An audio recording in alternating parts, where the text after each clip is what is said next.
You know how sometimes you're reading an old story and you come across a super specific detail that just seems weird? Well, today we're diving into one of the most fascinating numerical puzzles I've ever come across.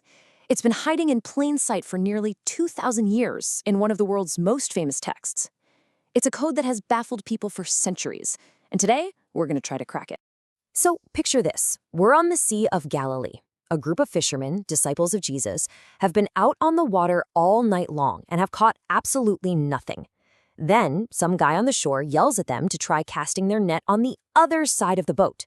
They do it, and bam, they haul in this massive, miraculous catch of fish. But the text is so specific. It says 153 large fish. And right there, that's the mystery. Why that number? Why not just say a boatload of fish or around 150? The fact that it's so precise, 153, has convinced a lot of people that this isn't just some random number. They believe it's a code, a hidden message intentionally planted in the story. So what on earth could it mean? Okay, to figure this out, we've got to put on our detective hats. And like with any good mystery, the first thing you do is identify the people at the scene. Who was actually there? Because the theory we're going to explore today suggests that these people aren't just characters in a story, they are the living, breathing clues to the puzzle. The text gives us a roll call of 5 specific guys in that boat. You've got Simon Peter, Thomas, Nathanael, and then the 2 sons of Zebedee, James and John. Now, hold on to those 5 names, because the theory we're digging into claims that these 5 men are the absolute key to unlocking the secret of 153. So, here's the theory in a nutshell. It's pretty wild.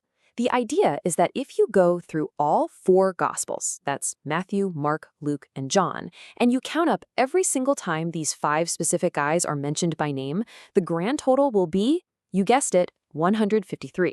It's a bold claim, for sure. So let's see if the evidence actually holds up. All right, but we can't just go in and start counting like crazy. To really test this theory, we need a strict set of rules. We have to be really, really careful to only count what the source for this theory calls pure mentions. This is how we separate the real clues from all the red herrings. So what's a pure mention? It's simple, really. It's any time the text names one of our 5 fishermen from the boat, Peter, Thomas, Nathanael, James son of Zebedee, or John son of Zebedee. If a name refers to somebody else, it's out. It doesn't count. And this is where it gets a little tricky because, some of these names were incredibly common back then. For example, let's take the name James. There were a bunch of guys named James running around in the Gospels. So if we see a mention of James, son of Zebedee, that's our guy. The one in the boat, that's a pure mention. We count it. But if the text mentions James the Less, who was a totally different apostle, that's what the source calls an anti-mention. It's a false lead, so we have to ignore it. The same goes for making sure we're counting John the Apostle, not John the Baptist. Okay, we've got our roles, we've got our method. It is time to get our hands dirty and actually go to the texts and start counting. Let's take a look at each of our 5 fishermen one by one and see what the numbers tell us. Let's start with the big one, the leader of the pack, Simon Peter. He is all over the Gospels, a really central character, so right away we should expect a pretty high number for him. And yep, it's a big one. The total count, after carefully coding through all the texts, is exactly 97 pure mentions of Peter. That's our first piece of the puzzle, all right? Lock it in your memory. 97. Okay, next up, we've got Thomas, the guy everyone remembers as Doubting Thomas.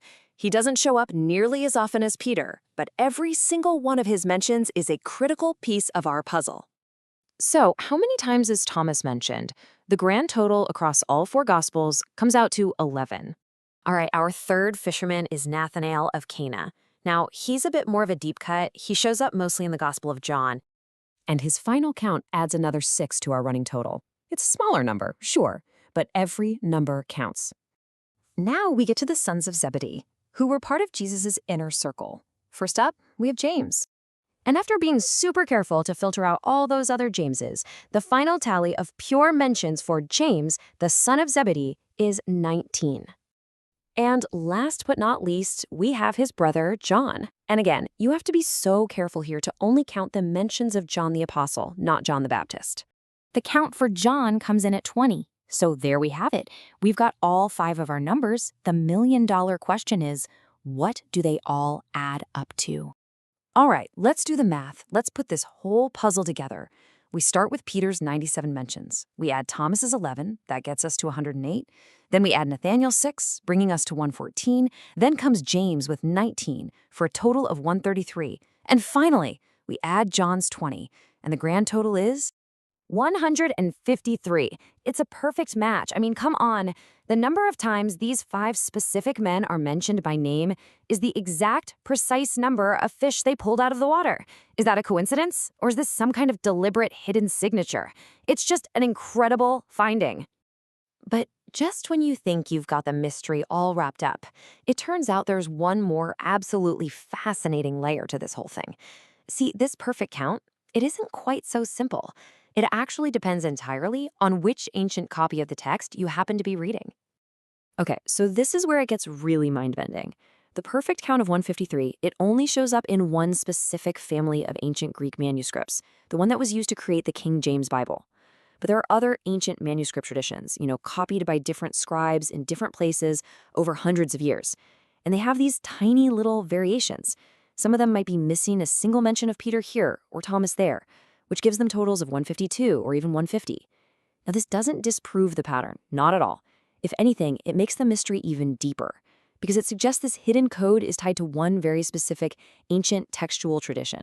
So what are we supposed to make of all this? Is this an intentional code put there by the author? Or is it a scribe's hidden little signature? Or is it just a one in a million coincidence of history?